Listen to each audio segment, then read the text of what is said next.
नमस्ते, कैसे हो आप सब लोग? सोलापूरला खूप ऊन वाढलं आहे असं मी ऐकलं आहे, तर सगळ्यांनी प्लीज काळजी घ्या. तर चला माझ्या सासरी एकदम थंडगार हिमाचलमध्ये तुम्हाला घेऊन आली आहे.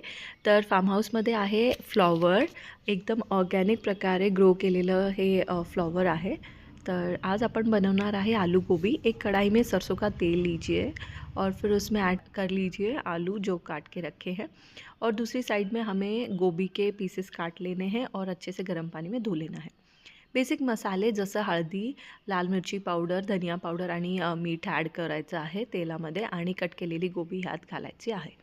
तो अच्छे से फ्राई कर लीजिए इसको। लास्ट में अदरक डाल के ढक के पका लीजिए और फिर धनिये से गार्निश करके हमारी एकदम गरम-गरम आलू गोभी की सब्ज़ी तैयार है। मटर भी ऐड कर सकते हैं आप।